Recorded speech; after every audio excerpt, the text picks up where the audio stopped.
बिस्मिल्लाहिर्रहमानिर्रहीम। अस्सलाम वालेकुम। A very good morning to all of you नाज़रीन। कैसे हैं आप सब? उम्मीद यही कि आप सब खैरियत से हों और माशाल्लाह माशाल्लाह जो है बड़े बेहतर आपके रोज़े गुजर रहे हों। रोज़े भी हैं माशाल्लाह से, इफ्तारियों का सिलसिला भी है। अब तो माशाल्लाह से लोग सहरी में भी जमा हो रहे होते हैं, गेट टुगेदर्स हैं, पूरी पूरी रात जागते हैं, सहरी तक जाग रहे होते हैं। और फिर कुछ लोग जो हैं वो तो सोते रहते हैं, और जो दूसरे बेचारे जिनको काम पे जाना होता है उनको सुबह उठना है, उनको ऑफिस भी जाना है, काम भी करना है। और होता क्या है असल में मामला ये कि जब आप बहुत ज़्यादा जाग लेते हैं या थोड़ी आपकी लाइफ में रूटीन चेंज होती है, तो ये जो आपकी बॉडी है ना वो एक रूटीन में आई हुई होती है। जब आप इसके अंदर किसी तरह की तब्दीली करते हैं तो वो आपको रिएक्ट करती है। कुछ लोगों का मेटाबॉलिज्म या उनकी इम्यूनिटी इतनी अच्छी होती है कि वो बेहतर तरीके से जो है हर आने वाले माहौल की तब्दीली को जो है ईज़िली एक्सेप्ट कर लेते हैं। मैं बात ये कर रही थी कि जब ऐसा होता है अक्सर बहुत ज़्यादा आप जागते हैं, बहुत ज़्यादा फ्राई आइटम का इस्तेमाल कर रहे होते हैं, या आपकी लाइफ में बहुत ज़्यादा खट्टी चीज़ें या ठंडी चीज़ें आ जाती हैं, तो ये जो आपका गला है, या स्पेशली अक्सर लोगों के साथ ये भी होता है कि इन्फेक्शन होने की वजह से उनका जो नोज़ है वो भी ब्लॉक होने लग जाता है। तो ये जो ENT के आपको मसाइल आते हैं ना ये तब्दीली की वजह से, इसको हम आज जो है वो डिस्कस करेंगे। क्योंकि जो लोग पूरी रात जाग रहे होते हैं वो बेचारे जब 1-2 घंटे के सोने के बाद जब उठते हैं तो उनकी आवाज़ जो है वो उनका साथ नहीं दे रही होती, या हम ये अभी समोसे पकौड़े और ये सब अभी रमज़ान में खा रहे हैं, इसकी वजह से भी ये मसला है। तो आज डॉक्टर साहब से इस हवाले से बात करेंगे। मेरे साथ मौजूद हैं डॉक्टर फसीउल्लाह मीर। अस्सलाम वालेकुम डॉक्टर साहब, आप कैसे हैं? कितनी सहरियाँ की आपने, कितनी इफ्तारियों पे आप अब तक इनवाइटेड रहे? रोज़ जाना आना रहता है आपका? माशाल्लाह, वाह वाह। तो मतलब वैसे इफ्तार मुझे लगता है बड़ी अच्छी बात है, दावतें तो होनी चाहिए, ये तो मोहब्बत होती है एक दूसरे से मिलना जुलना, लेकिन इफ्तार घर में ही होना चाहिए, आराम से, सुकून, आराम से। हाँ, क्योंकि उसके बाद आपका दिल ही नहीं करता कि आप उठ के यहाँ से यहाँ चले जाओ। मैं कहती हूँ बस खजूर खाओ और फ़ौरन जाके नमाज़ पढ़ लो, क्योंकि इतनी सुस्ती आ जाती है डॉक्टर साहब कि फिर नमाज़ भी नहीं पढ़ी जाती। तो आप माशाल्लाह से इनवाइटेड रहते हैं, कैसी रूटीन रही अभी तक आपकी? मैं कोशिश करता हूँ कोई इनवाइट ना करे, कहीं जाना मुझे, जैसे आपने कहा घर पे इफ्तार बहुत अच्छा लगता है। अच्छा, एक आध 2 जगह इनवाइटेड था मैं। अच्छा, गला वाला तो आपका ख़राब नहीं हुआ? किसी डॉक्टर की तो ज़रूरत ही है ना आपको फिलहाल? हमें ज़रूरत है चटनियों से थोड़ा मैं दूर रहता हूँ, लेकिन कोशिश किया करें कि आप सेल्फ मेडिकेशन ना किया करें, क्योंकि वो नुकसानदेह होती है। लेकिन आप लोग भी बिल्कुल सेल्फ मेडिकेशन ना किया करें। आप सबके लिए डॉक्टर फसीउल्लाह मीर मौजूद हैं। अब इनके लिए कौन मौजूद होगा इस पर मैं थोड़ी तहकीक करूँगी, उसके बाद फिर हम इस पर बात करेंगे। डॉक्टर साहब, ये बड़ी आम सी आज बात करते हैं, ये जो माशाल्लाह से ये हमारी रिवायतें हैं, और आप देखें अगर आम महीनों में एक ऐसी, मैं बात कर रही हूँ, मे भी अजीब सी बात हुई है, आप रोज़ ये चने की चाट और ये पकौड़े समोसे रोज़ नहीं खा सकते, आपका दिल भी उकताने लग जाता है। लेकिन इस माँ की बरकत ऐसी है कि आप रोज़ इन नेमतों को और इन तमाम चीज़ों को एंजॉय कर रहे होते हैं, और माशाल्लाह से आपको मज़ा आ रहा होता है। लेकिन ये जो गला ख़राब हो जाता है इन चटनियों से, क्या करें फिर इसके लिए? देखिए, उन लोगों का जिनका बहुत सेंसिटिव थ्रोट है ना, तो ऐसी तुरस्त चटनियों से ज़रा परहेज़ कर लें, और उसके बगैर रहा भी नहीं जाता है। तो अब ऐसे में मजबूरी है कि रोज़े के बाद दिल भी चाहता है चटपटी चीज़ खाने को जी। जो सेंसिटिव थ्रोट है वो तो उनको मजबूरी है कि उनको छोड़ना ही होगा, ये थोड़ा सा लें। और गला अगर बंद है या ख़राब है तो गार्गल्स कर लें, रात को ब्रश करके सोएं, मिसवाक करें रोज़े में भी, तो ओरल हाइजीन सही रखेंगे तो गला खासी हद तक बेहतर रहेगा। अच्छा, ये जो हमारे टेस्ट बर्ड्स हैं, ये जो हमारी टंग पे टेस्ट बर्ड्स हैं, इनको हम ऐसी कौन सी चीज़ दें कि ये हमें ये मैसेज दें, हमारा माइंड हमारे स्टमक को ये मैसेज दे कि अब तुम भर चुके हो, तुम्हें और खाने की ज़रूरत नहीं? जिस तरह मैंने एक जगह पर चिलीज़ के बारे में पढ़ा था कि जब आप चिलीज़ का इस्तेमाल करते हैं फूड में, ये मैं रेड चिलीज़ की बात नहीं करी, ग्रीन चिलीज़ की बात करी हूँ, तो वो आपके माइंड इस तरह का स्टिमुलेट करते हैं आपके उनको कि आप स्टमक को मैसेज जाता है कि अब आपका पेट भर चुका है, कि लोग कम खाएँ खाना, इतना ना खाएँ। तो मैं आपसे जानना चाह रही हूँ कि ऐसा होता है? With new ideas. आप ये बड़ा अच्छा आइडिया है कि आपने मुंह में कोई चीज़ खाने से पहले ऐसी खा ली या कि उससे आपको लगे कि आपका फुलनेस है। हाँ, एग्जैक्टली, है ना? नया टॉपिक है रिसर्च के लिए। देखिए डॉक्टर साहब, देखें आप कितने मज़े की चीज़ होने वाली है। लिटरली सही है। लोग कहते हैं ना कि अगर भूख कम करनी है तो खाने से पहले एक आध गिलास पानी पी लें। तो इसी तरह देयर मस्ट बी, इस पे करना अच्छा, चाहिए। और हमारे एक और एक्सपर्ट हैं, आज हम अपनी ऐसी नॉर्मली जो चीज़ें होती हैं जिनको हम वो कर सकते हैं, जो हमारे जिम एक्सपर्ट हैं वो अक्सर ये बात कहते हैं, मैंने पहले भी ये चीज़ डिस्कस की डॉक्टर साहब, कि इसबगोल जो है ना वो जब आप पी लेते हैं पानी में घोल कर पहले, तो वो आपके स्टमक में एक ऐसी लेयर बनाता है कि फ़ैट कंज्यूम नहीं हो पाता, तो आप बड़े अच्छे से जो है ना ये फ्राइड चीज़ें खा लेते हैं, but once in a blue moon, not really कि आप उसको डेली रूटीन में करें। तो आप ऐसी कुछ चीज़ें करते हैं अपनी फ़िटनेस के लिए कि मैं ये इस्तेमाल कर लूँ या ये कर लूँ ऐसा? देखिए, बैठे रहने से और काहली अंदाज से अपनी फिटनेस नहीं होती, मेहनत करनी पड़ती है। आप क्या मेहनत करते हैं डॉक्टर साहब? मतलब आप क्या एक्सरसाइज करते हैं, जिम करते हैं? स्विमिंग करते हैं, राइट। लास्ट रमज़ान में भी? रमज़ान में भी, इफ्तार के बाद? Okay, very nice. तो इनफैक्ट अगर आप कोई एक्टिविटी फिजिकल नहीं करेंगे तो you can not keep your self fit. तो मेरे शायद 2 दिन नहीं गया हूँ स्विमिंग पे, 2 या 3 दिन बस। अच्छा।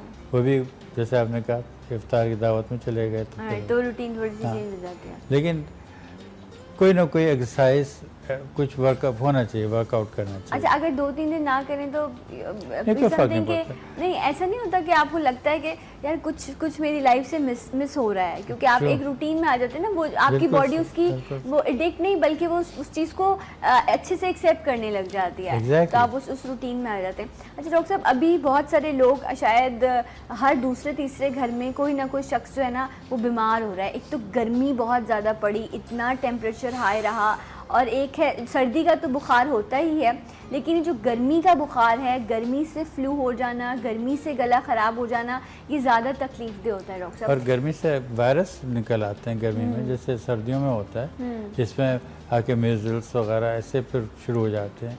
अच्छा, गर्मी में? जी, गर्मी में।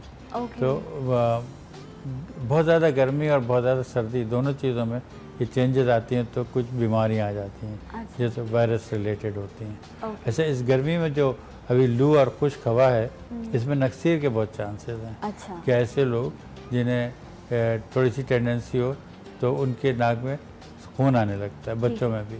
तो ऐसे लोग, मैं चाहूँगा कि इसमें ऐसे लोगों को बताऊँ कि शहर में कुछ ऑइंटमेंट लगा लिया करें। अच्छा, ठीक है ना, नाक में कोई क्रीम लगा लें, जैतून का तेल लगा लें, ठीक है। तो ये, और इस तेज धूप से और इससे बचे, और रोज़ा वैसे ही आपने रखा हुआ है, तो हीट स्ट्रोक, अल्लाह का शुक्र है कि इस दफ़ा अल्हम्दुलिल्लाह बचे हुए हैं, लेकिन गर्मी बहुत शदीद है, बारिश होनी चाहिए। बिल्कुल, ये जो पिछले 2-3 दिन गुजरे हैं इसमें तो शदीद गर्मी रही और लोगों को बड़ी परेशानी का सामना हुआ, लेकिन वही डॉक्टर साहब ने कहा कि अल्लाह का बड़ा करम है, बहुत शुक्र है कि वो हीट स्ट्रोक वाला मामला नहीं हुआ, लोग जो है वो ठीक रहे, लेकिन फिर भी ख्याल जो है वो बहुत ज़रूरी है। और यहाँ पर डॉक्टर साहब ये भी बता दीजिएगा कि जो गर्मी का बुखार है, कहते हैं ये बहुत देर से जाता है, इसमें गला भी ख़राब रहता है, तो आप कुछ सजेस्ट करना चाहेंगे उस हवाले से? डिपेंड करता है किस टाइप का बुखार है, ना ब्लड टेस्ट करा के देख लें। अच्छा। और उसके अकॉर्डिंग पहले 2-3 दिन नॉर्मल बुखार की दवा आप लें, अगर वो नहीं उतरता, अगर मैं आपकी बात को समझ सकूं तो फिर उसके बाद आप ब्लड टेस्ट कराएं या पहले ही करा लेना? एक दिन हरारत हो, मैं तो immediately I go for blood test. Okay. क्योंकि आजकल हमारा पानी भी इतना पोल्यूटेड है कि उससे टाइफाइड भी बहुत कॉमनली फैल रहा है। अच्छा। तो वैक्सीन नहीं मिल रहे थे, तो अब बिट कंसर्न अबाउट, शुक्र है कि डेंगू का फिर कुछ दबा हुआ है, बहुत अरसे से मुसीबत थी, राइट, वो नहीं सुन रहे। अच्छा, अभी आपने जिक्र किया था कि इसमें इस गर्मी के मौसम में जब गर्मी टेम्परेचर इतना ज़्यादा हो तो कुछ इन्फेक्शन जो हैं वो पैदा होते हैं, कुछ बीमारियां निकलती हैं, जिनमें एक जो आप 2-3 चीज़ का नाम लिया आपने, मैं उनकी तरफ आऊँगी, लेकिन आपने मम्स का भी जिक्र किया, जिसमें जो आपकी ये चीज़ है ये स्वेल हो जाती है। डॉक्टर साहब, ये क्यों हो जाते हैं और फिर इसको कैसे आप ठीक कर सकते हैं? बहुत पेन होता है गले में। अब ये कहेंगे कि आप बीमार क्यों होते हैं, तो बीमार तो होना ही चाहिए। देखिए, वजह ये कि हम जो ज़िंदा हैं, हम सरवाइव कर रहे हैं क्योंकि हमारी मदाफ़ियत, जिस्म की रेजिस्टेंस स्ट्रॉन्ग है। जितने जरासीम जा रहे हैं उनको हम ख़त्म कर रहे हैं, जिस्म में जाके ख़त्म हो जाता है। लेकिन बाज़ वक्त एक आध जरासीम आप पे काबू पा लेता है। अच्छा। तो थोड़ा सा बुखार आता है, तो बुखार अच्छी साइन है, अच्छी अलामत है कि आपके जिस्म में एक्टिविटी हो रही है एंटीबॉडीज़ बनाने की ग्लैंड्स में, तो उसकी वजह से गर्मी की वजह से बुखार आया। अब उसको हम देखते हैं कि अगर बुखार को आप आके और आपके एक दिन में अगर आपके जिस्म ने उस पर कंट्रोल कर लिया तो खैर है, वरना फिर आप बुखार बढ़ जाता है तो आपको सपोर्टिव मेडिसिन एंटीबायोटिक वगैरह लेनी पड़ती है। ओके ओके डॉक्टर साहब, मैं इसका पूछ रही थी, जो मम्स हो जाते हैं इसमें ये देखिए मम्स जो होते हैं ना, स्वेलिंग हो जाती है पैरोटिड की, एक साइड की या दोनों तरफ की, यूजुअली एक साइड पे शुरू होती है। ओके। और इसको हम देखते हैं कि डायग्नोस करते हैं कि ये वायरल है या बैक्टीरियल है। ठीक है। अगर वायरल है तो आप कोई दवा ना खाएं, खुद ही ठीक हो जाएंगे, सिर्फ पेन किलर्स वगैरह खाएं। ठीक है। अगर बैक्टीरियल है तो you have to take antibiotic. तो उसका टेस्ट ब्लड टेस्ट होता है, ब्लड में वाइट सेल काउंट बढ़ जाती है। तो इस तरह अगर मम्स में वायरल में भी बाज़ वक्त कवरिंग एंटीबायोटिक देते हैं ताकि जिस्म की मदाफ़ियत लो होती है वायरस इन्फेक्शन की वजह से, तो उसको कवर करने के लिए कोई और जरासीम आप पर हावी ना हो। अच्छा, पता नहीं क्यों अजीब सी बात है, लेकिन मेरा दिल कर रहा है मैं आपसे पूछूं, जिस तरह वो आशूब चश्म कहते हैं ना, वो जो आँखों का कोई एक मसला होता है जिसमें आपकी नॉर्मली कहते हैं कि आंखें जो हैं वो आने लग जाती हैं, उसमें कहा जाता है कि आप एहतियात करें कि इन्फेक्शन दूसरे को ना लगे। मीज़ल्स में ऐसा होता है कि आपके घर में अगर एक बच्चे को हो गया है तो दूसरों को ना लगे। डॉक्टर साहब, ये जो आप अभी मम्स का मामला बता रहे हैं, ये भी लग सकता है, ये भी लग सकता है, आपके गिलास अलग रखें। अच्छा, मतलब ये चीज़ें यूज़ करने से लगता है ना, ऐसे तो नहीं है कि थ्रू एयर जो है ये आप नहीं, एयर में सांस के थ्रू तो नहीं होता? सांस के थ्रू तो नहीं होता है। ठीक है, सांस के थ्रू हो सकता है, लेकिन छींके वगैरह तो मुंह में कवर कर लें। ओके ओके, मतलब चांसेस फिर भी रहते हैं, एहतियात बड़ी ज़रूरी है ऐसे कंटेजियस है ना। ठीक है। अच्छा, आपने कहा कि इस सीज़न में मीजल्स और ये चिकन पॉक्स भी हो जाते हैं, वो कहते हैं कि लाइफ में एक बार होते हैं, लेकिन कुछ लोगों को क्या ऐसी कोई थ्योरी है? थ्योरी ये है कि there is no hard and fast rule. Okay, एक दफ़ा होने चाहिए, दोबारा ना हो। लेकिन अभी देखा यह गया है कि मीज़ल्स दोबारा हो जाते हैं। अच्छा, अगर मीज़ल्स के वायरस अपने आप को म्यूटेट करके शेप चेंज कर लें तो दोबारा मीज़ल्स हो सकता है। ओके, यानी just happen with my grandson, उसको मीज़ल्स के सारे वैक्सीन वगैरह लगे हुए थे, लेकिन उसको बुखार हो जो मीज़ल्स से मिलता हुआ था। अच्छा। तो मीज़ल्स जो है उसकी शिद्दत कम रहती है अगर आपने वैक्सीन लिया हुआ है। वैक्सीन ली हुई है, अदरवाइज तो ये कहते हैं आपकी बोन्स के अंदर तक आपको जो है वो आपको पेन करता है, बहुत तकलीफ़ दे मरहला होता है ये। और इसमें भी यही होता है कि एक से दूसरे शख्स को जो है वो लग सकता है, तो बड़ी एहतियात ज़रूरी होती है। ऐसी कंडीशन में आप अपने बच्चों को भी जो है वो दूर रखें, और जब आप गर्मी के मौसम में हो और ऐसी आपको बीमारी हो जाए तो और ज़्यादा प्रॉब्लम। कोई एहतियात बताएंगे डॉक्टर साहब इन तमाम बीमारियों से, इन्फेक्शन से बचने के लिए? हाँ, अपने हाथ साफ रखें, ठीक है, नंबर 1। ओरल हाइजीन का ख्याल करें, ओके, ठीक है ना। और अगर आपका सेंसिटिव थ्रोट है तो आप ये तुर्श चीज़ों को तरफ परहेज़ कर लें। ओके, तो आई थिंक इन 2-3 चीज़ों से सही रहेंगे। राइट। तो जब आप आते हैं ना, मेरा गला ख़राब होने लग जाता है डॉक्टर साहब, ये जो आप लोग डॉक्टर्स जो होते हैं ना, ये हम दुआ देते हैं लोगों को सेहतयाबी की। अच्छा, चलें। वैसे मैं भी एक दुआ देना चाह रही थी आपको, लेकिन वो फिर दुआ गलत हो जाएगी, इसलिए मैं मेरा कहने का मकसद था कि कोई बीमार ही ना हो, कोई डॉक्टर के पास ही ना। अल्लाह करे बीमारी ना हो। हाँ। लेकिन बीमार जो नहीं होते हैं वो अल्लाह की पी तो। अच्छा। और एक आध दफ़ा ऐसे थोड़ा फ्लू हो जाना, ये होना बीमारी नहीं, तो it's just sort of normal happenings. Exactly, even के बुखार के लिए भी कहा जाता है कि ये कोई ऐसा कोई बीमारी नहीं है, ये आपकी बॉडी में पैदा होने वाले इन्फेक्शन की अलामत होता है, या मौसम की तब्दीली को आपके अंदर आपके ऊपर जाहिर करता है, लेकिन आप उसको ट्रीट कैसे करते हैं, that is the main point. ENT हैं डॉक्टर साहब, और जिस तरह अभी हम थ्रोट के हवाले से बात कर रहे थे, कान के बहरेपन के हवाले से मेरे ख्याल से जितने चैनल्स पे प्रोग्राम होते हैं उसमें से सबसे ज़्यादा प्रोग्राम मैंने अपने इस प्लेटफॉर्म पर किए डॉक्टर साहब, राइट? ऐसे ही है, हमने बहुत बात की इस पर, क्योंकि और उस दिन जो है जब हम अपनी सहरी की ट्रांसमिशन कर रहे थे डॉक्टर साहब, तो उसमें एक हमारे जो उलमा कराम थे, उन्होंने ये इस बात का जिक्र भी किया कि कोई शख्स अगर ऊंचा सुनता है और आप उसके इस प्रॉब्लम को सॉल्व करने के लिए उससे ऊंची आवाज़ में बात करेंगे कि उसको समझ आ जाए, उसको परेशानी ना हो, तो ये भी सदका है। मैंने कहा देखिए कितनी खूबसूरत बात है कि हर चीज़ पर अल्लाह ने हमारे इर्द गिर्द नेकियां बिखेरी हुई हैं और हम मजाक उड़ा रहे होते हैं। हमने इसका बारहा जिक्र किया, तो थोड़ा सा मैं उस चीज़ का जिक्र करते हुए आगे इसलिए बढ़ूंगी क्योंकि आप माशाल्लाह से नई नई टेक्नोलॉजीज़ का इस्तेमाल करते हैं। तो अब ये कान का ये जो ऊंचा सुनना या बहरापन में, अब आप नई क्या टेक्नोलॉजी इस्तेमाल करें?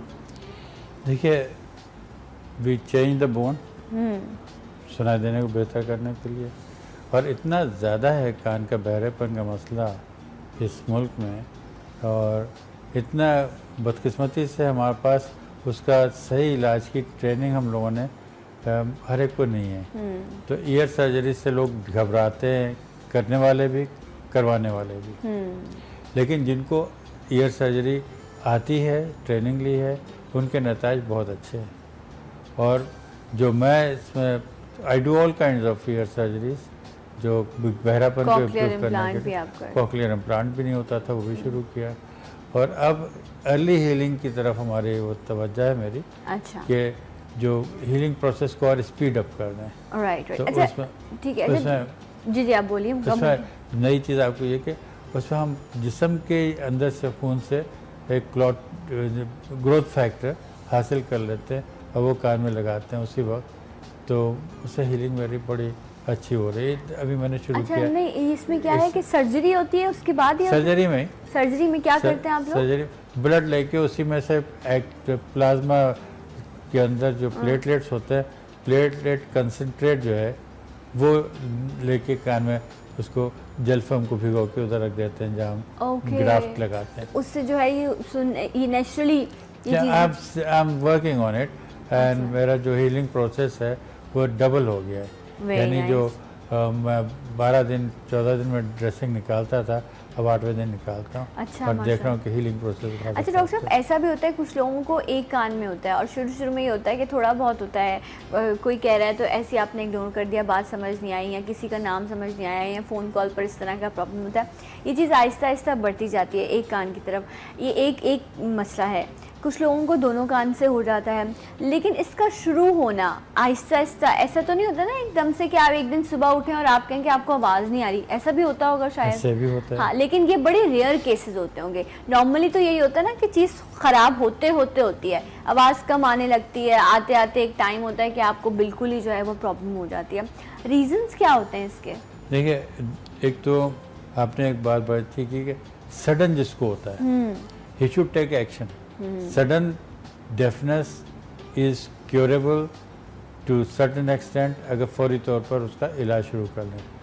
अगर एकदम एक कान फ्यूज़ हो गया, एक कान से बिल्कुल आपने मोबाइल लगाया, आवाज़ ही नहीं आ रही और चक्कर आ रहे हैं साथ में, तो इसका मतलब कि इन्फेक्शन इनर ईयर में है और इस वक्त हम अच्छी दवाएं देकर इस सिस्टम को बेहतर कर सकते हैं, उसको बचा सकते हैं। और जितनी देर से हम डॉक्टर के पास जाएंगे, जितनी देर से उसका इलाज करेंगे, तो उसके नताइज कम होते जाते हैं।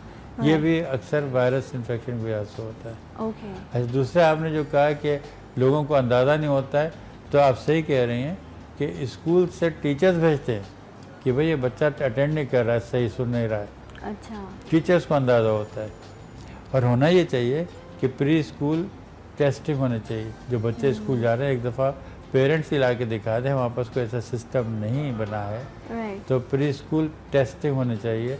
अच्छे स्कूलों में, इवन मॉन्टेसरीज में, वो डॉक्टर सर्टिफिकेट लेते हैं कि भाई इसको हियरिंग चेक करें। अच्छा डॉक्टर साहब, अभी आपने बच्चों का जिक्र किया, तो अक्सर माएँ जो है ना वो बड़ी परेशान होती हैं। बच्चे बड़े एक्टिव, हर चीज़ सब बहुत अच्छी, ठीक है, घर में बिल्कुल नॉर्मल बिहेव कर रहे होते हैं, उनको हर चीज़ का पता होता है, हर चीज़ अपनी ज़रूरत का भी पता है, बाकी भी सोशली भी बड़े एक्टिव होते हैं। लेकिन जब वो स्कूल में होते हैं ना, तो वो उनकी ऐसी ऐसी कंप्लेंट्स आती हैं कि माएँ कहती हैं या वो कहते हैं कि ये आप किस बच्चे की बात बता रहे हैं, हमारे बच्चे में तो ऐसी सारी चीज़ें हैं नहीं। और लिटरली ऐसा है, मैंने खुद इस बारे में काफ़ी चीज़ें देखी कि ऐसे बच्चे हैं कि जब वो पढ़ रहे होते हैं उनको ऐसा लगता है वर्ड्स मूव हो रहे हैं, वो जिस तरह चीज़ें चल रही होती हैं। स्कूल में बच्चों की जो इस तरह की इन एक्टिविटीज़ हैं, इनके लिए भी डॉक्टर साहब अब बाकायदा थेरेपीज़ हो रही हैं कि बच्चे उस तरफ जाएं और नॉर्मल हो सकें।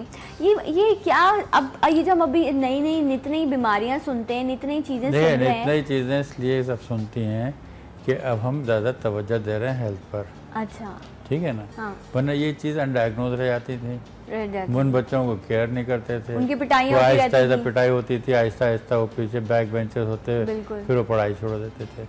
अब क्योंकि हमारे पास अर्ली डायग्नोसिस है कि अगर लैक ऑफ इंटरेस्ट है, बच्चा शो कर रहा है, कंसंट्रेशन का प्रॉब्लम है, तो पकड़ लेते हैं और उसको हम सही ट्रीट करते हैं। और इसमें सबसे बड़ी चीज़ जो आप देखिए कि बच्चों के प्री स्कूल टेस्टिंग है, या ऐसी माएँ जो सुन रही हैं इस वक्त प्रोग्राम, अगर बच्चे बेचैन सोते हैं, रात को शोर करते हैं, नहीं खराटे लेते हैं सोते में, और ऐसे बच्चों के हियरिंग टेस्ट ज़रूर होने चाहिए, उनको ज़रूर चेक करें। राइट, ज़रूर होना चाहिए। हम मज़ीद भी बात करेंगे। और एक और भी बड़ी शिकायत रहती है कि बहुत ज़्यादा मुझे फ्लू रहता है, जिसकी वजह से मेरे बाल भी सफ़ेद होने लग गए हैं। तो आया क्या यही वजह है? डॉक्टर साहब से जानेंगे आफ्टर दिस ब्रेक। मेरे साथ रहिए। सलाम पाकिस्तान।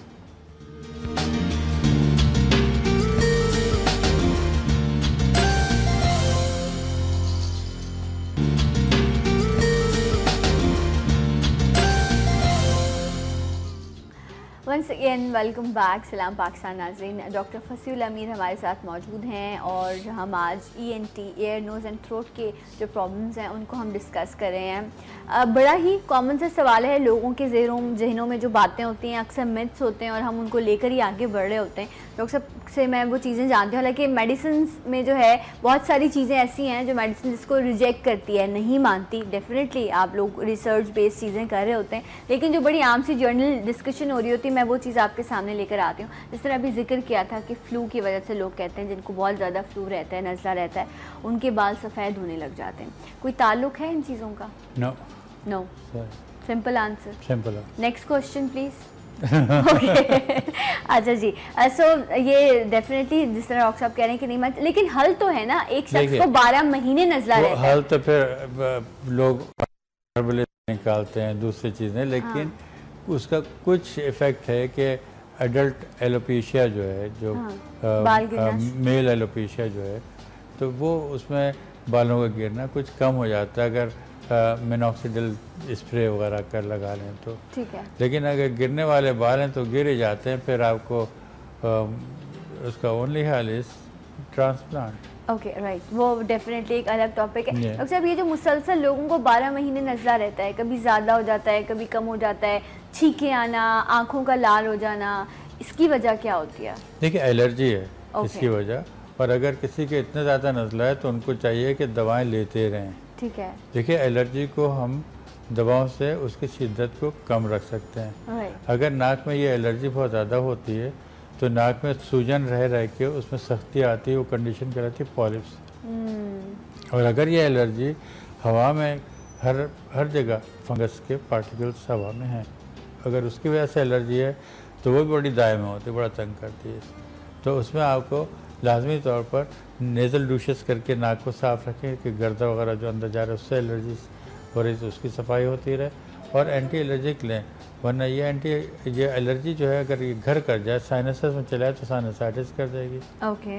अगर ये एलर्जी कांस्टेंट आप जैसे कह रही हैं तो उसको अगर आप कंट्रोल में नहीं रखते हैं तो it will go out of control and may cause polyps, या फिर साइनस को इन्फेक्शन करके और कॉम्प्लिकेट कर। एक और सवाल, एक और अच्छा, वो ये डॉक्टर साहब कि जब आपको फ्लू होता है तो नॉर्मली आपको यही सजेस्ट किया जाता है कि अभी तुम्हें फ्लू हुआ है, अभी तुम्हें डॉक्टर के पास जाने की कोई ज़रूरत नहीं है, अभी कोई दवा मत लो, फ्लू को खुद ही ठीक होने दो। लेकिन अब एक शख्स है, उसने ऑफिस जाना है, उसकी कोई मीटिंग्स हैं, या आप कोई ऐसा काम करते हैं जहाँ पर मतलब कि आपको जो है प्रेजेंटेशन देनी है, या इवन आप लोग टीवी प्रोग्राम्स कर रहे होते हैं, ऐसी कंडीशन को लेके कि आप बुरी हालत है, आपकी सर में भी दर्द हो रहा है, फ्लू भी हो रहा है, कहते हैं फ्लू को दवाइयों से नहीं रोकना चाहिए, अदरवाइज़ वो फिर अंदर आपको ब्लॉक करता है और आपको तकलीफ़ में मुब्तला करता है। इस पर क्या कहना है आपका? देखिए, अब आप you are giving a scenario कि आपको प्रोग्राम देना है, आपको नज़ला है, ऑफिस जाना है, काम जैसे या किसी को प्रेजेंटेशन देनी है तो you have to take some medicine. ठीक है। लोग पहले नहीं कहते कि जुशानदा पी के चले जाओ। What is joshanda? Is antihistamine है, उसमें एंटी एलर्जिक है, तो एंटी एलर्जिक लेने में कोई हर्ज नहीं है। और अगर फ्लू को लोग कहते हैं कि एक आध दिन के जुकाम को तो लोग बर्दाश्त कर लेते हैं, लेकिन उससे ज़्यादा रहे और या एक दिन का भी ज़ुकाम है और आपको ऐसे इंपॉर्टेंट जॉब पर हैं आप, या ऐसी मीटिंग में जाना है, तो एंटी एलर्जिक लेने में या जुशानदा पीने में कोई हर्ज नहीं है, और ले लेना चाहिए, ऐसी कोई बात नहीं। अच्छा डॉक्टर साहब, फ्लू शॉट्स कितने करामत होते हैं, कितना क्या इसको लगवाते रहना चाहिए जिन लोगों को ये प्रॉब्लम एलर्जी की रहती है, या इसको इग्नोर करना चाहिए? एक्चुअली फ्लू शॉट हम देते हैं ऐसे लोगों को जो हज वगैरह में जाए, बड़े कांग्रेगेशन है, उसमें बहुत लोग जमा हो रहे हैं, तो वहाँ पर क्रॉस इन्फेक्शन ना हो, और या फिर इम्यूनोसप्रेसिव पेशेंट, यानी ऐसे पेशेंट जिनको ट्रांसप्लांट हुआ है और उनके ट्रांसप्लांट को जिस्म कबूल रखे, उसके लिए ऐसी दवाएं दे रहे हैं जो उनके इम्यून सिस्टम को ज़्यादा कंट्रोल में रखते हैं, कम रखते हैं, तो उनको ये बीमारी ज़्यादा असर करती है, फ़ौरन कैच कर लेते हैं। तो इसीलिए आपने देखा होगा ट्रांसप्लांट वाले पेशेंट बाद मास्क लगा के घूमते हैं टू प्रिवेंट देमसेल्फ कि किसी और का इन्फेक्शन न लग जाए, क्योंकि they are more prone to, उनकी मुदाफ़त जिस्म की कम होती है तो जल्दी कैच कर लेते हैं। तो इसलिए ऐसे लोगों को आप फिर ऐसे सर्दियों के दिनों में चेंज ऑफ वेदर में फ्लू शॉट्स लगाते हैं। अच्छा, फ्लू शॉट भी it's not a complete cure कि सारे फ्लू को, सारे टाइप्स ऑफ वायरस को कवर कर ले, वो जिस चंद वायरस को कवर कर लेती है, लेकिन it's quite valuable for them. ऐसे बूढ़े लोग, ज़ईफ़ लोग जिनको बार बार खांसी होती है, तो वो भी, उनको भी फ्लू शॉट्स लगाते हैं, तो उसके फ़वाइद हैं। अच्छा, ये मुझे मेरा फिजिशियन सजेस्ट करेगा या ये मैं डिसीजन खुद लेने की ताकत रखती हूँ कि मैं जाऊँ और मैं डॉक्टर से कहूँ कि मुझे आप फ्लू शॉट लगा दें? Let physician decide for you. ठीक है, क्योंकि हम तो आराम से जाके काउंटर से चीज़ ले लेते हैं और हम खुद सेल्फ मेडिकेशन। मेरी बेटी हानिया है पढ़ने के बाहर, तो उसने जाके मुझे फ्लू शॉट लगा दें, उसको अक्सर हो जाता था। वहाँ के जीपी ने इंटरनेट कहना सवाल ही नहीं पैदा, तुम जवान हो तुम लोग, तो flu shots are given to दोस्त हु आर वल्नरेबल, और यंग लोगों को हम चाहते हैं कि उनकी मुदाफ़त से खुद ही वो फाइट कर लें। ओके, यहाँ कुछ रेयर कंडीशंस होती हैं उसमें। अच्छा डॉक्टर साहब, बच्चों की जिस तरह हम बीच बीच में उनकी भी प्रॉब्लम्स को डिस्कस करते रहते हैं, स्कूल जाते हैं वो, वहाँ पर अगर सर्दी का मौसम है तो वो छोटे छोटे से बच्चे हैं, अब उनको फ्लू भी हो रहा है, गला भी ख़राब है, एक ही जगह पर इतने सारे बच्चे हैं, और फिर डेफिनेटली वो ख्याल भी नहीं रखते कि हैंड वॉश हो या ये तमाम चीज़ें, तो वहाँ पर बहुत एक्सचेंज ऑफ इन्फेक्शन होता है, बीमारियाँ बड़ी एक्सचेंज होती हैं। तो फिर ये कैसे आप अपने बच्चे को महफूज रख सकते हैं? दुआओं से, रूहानी इलाज। देखिए ना, अब आप आज एक मेडिकल मतलब साइंस का डॉक्टर कह रहा है यहाँ बैठ कर के आप रूहानी इलाज कराएं। डॉक्टर देखिए, बात सुनिए, दुआ देखिए, ये शो में 2 बार चलाऊंगी। Whatever I do is all शिफा इज मिन जानिबिल्लाह। बेशक बेशक, कितनी अच्छी सर्जरी करूं, शिफा अल्लाह देता है। मैंने कोई अच्छा काम किया तो अल्लाह ने मुझे तौफीक दी, बिल्कुल, तो अल्लाह का शुक्र है। और सारी शिफा, सारी तदबीरें, सारे असबाब अल्लाह ने पैदा किए, और उसी से सीखे हुए उससे हम करते हैं, और बेस्ट इलाज करके, बेस्ट सर्जरी करके बाज़ हमें फेलियर होते हैं। तो फिर ये ख्याल होता है कि हमने घुमंड सा या हमने दुआ नहीं की। तो मैं अपने पेशेंट के लिए जब सर्जरी शुरू करता हूँ, दुआ के साथ शुरू करता हूँ। अच्छा, जनाब, मैं टोटली रूहानी इन इट कि मैं जो कुछ भी कर रहा हूँ शिफा अल्लाह देगा, और मैं पूरी अपनी ताबिशें करता हूँ, लेकिन मैं यही रखता हूँ दुआ कि अल्लाह मियाँ इसको शिफा दे। अच्छा डॉक्टर साहब, अक्सर ऐसा भी होता है कि आप लोगों का जो काम है ना, उसमें यकीनन ये आपका एतकाद बड़ा ज़रूरी है, बहुत इंपॉर्टेंट है, और बाकी तमाम एक्सपर्टीज़ बाद में है, पहले यही चीज़ है। कभी ऐसा हुआ कि कोई ऐसी चीज़ हुई हो कि आपने कहा हो ये तो लिटरली ये मिरेकल ही है, अदरवाइज ये बहुत दफ़ा हुई, बहुत दफ़ा हुई, मेरे साथ होती रहती है। अच्छा, मैं ईयर में जब सर्जरीज में करता हूँ, मैं हैरान हो गया। एक खातून जिसका 0 हियरिंग थी और कान बह रहे थे, अल्लाह, तो मैंने उनसे कह के किया थी मुझे कोई उम्मीद नहीं है, लेकिन जब मैंने किया तो इम्प्रूवमेंट बोलते हैं, मैं हैरान खुद रह गया। मैं कहा यार खुदा का शुक्र है। तो मैं आई गेट एक्स्ट्राऑर्डिनरी रिजल्ट्स कि मेरी उम्मीदों से ज़्यादा मुझे मिलता है। तो मैंने कहा ना, सब ये अल्लाह की शान है, ये सब अल्लाह का करम है कि शिफा अल्लाह देता है और बेहतरी अल्लाह देता है। आप कितनी अच्छी सर्जरी कर लें, अगर आपके अब you don't believe in it, ख़त्म हो जाती है उसमें कुछ, उसको पेशेंट को जुकाम ही हो जाएगा, फ्लू हो जाएगा, दवा खाना भूल जाएगा, पट्टी निकालेगा सोते में। अब आपने तो बहुत अच्छा काम किया, ये सब कुदरत की तरफ से हुआ ना, आपने फेल करना, बच्चे ने पट्टी खाई थी। तो अल्लाह पे, अल्लाह का करम है कि अल्लाह ही शिफा देता है, हम तो एक कोशिश करते हैं। बेशक बेशक, इंसान वसीला है, और वो अपने उस जो रब ने उसको जो भी ताकतें दी हैं, जो भी क़ुव्वतें दे दी हैं, सलाहियतें दी हैं, उनका सही इस्तेमाल करता है, तो रब भी आपकी इजाज़त से कहूँ, पेशेंट आते हैं, डॉक्टर साहब क्या गारंटी है? फिर गारंटी आपकी नहीं कि आप घर चले जाएंगे, राइट? बात ये है कि there is no guarantee, but we give our experience कि हमने जो नताइज हासिल किए हैं, percentage of success in patient में ऐसे हालात में हमें इतना परसेंटेज मिला, उसकी बुनियाद पर हम कहते हैं कि आपका भी इंशाल्लाह परसेंटेज ऑफ सक्सेस उतना ही होगा जितना हमारा आता रहा। तो हम एक उम्मीद दिलाते हैं और अपने किए हुए तजर्बे और अपने रिकॉर्ड की बिना पर पेशेंट को हम उम्मीद रखते हैं कि इसमें ये परसेंटेज ऑफ सक्सेस होगा। अच्छा डॉक्टर साहब ये बताएं कि जो हमारे यहाँ जो न्यू बॉर्न बेबीज़ होते हैं इनमें अक्सर ऐसा होता है ना कि जो नो नाक है वो बहुत ज़्यादा बड़ा है, या कान अक्सर जो हैं वो बहुत ज़्यादा बाहर की तरफ निकले हुए होते हैं, तो ये सारी चीज़ें कस्मेटिक सर्जरीज़ में आती है ना, ये हाँ इसमें तो डेफिनेटली अगर कोई और प्रॉब्लम है या आपकी तरफ लाया गया है तो फिर आप लोग रेफ़र करते हैं इन तमाम चीज़ों के लिए? अच्छा, और वो बाकायदा डिफरेंट तरीक़ाकार होता है जिसके ज़रिए किया जाता है ये तमाम चीज़ें। अच्छा डॉक्टर साहब ये भी बताइए कि अगर जिस तरह अभी हम जिक्र कर रहे थे, आपने फ्लू का और तमाम चीज़ों का जिक्र किया, कुछ लोगों के साथ होता है कि उनकी दांत की हड्डी बढ़ने लग जाती है, और इस पर हमने बारहा बात की कि लोगों में ये मिथ है कि ऑपरेशन कराने के बाद भी जो है वो हड्डी फिर से बढ़ने लग जाती है, आपकी नाक की शेप ख़राब हो जाती है।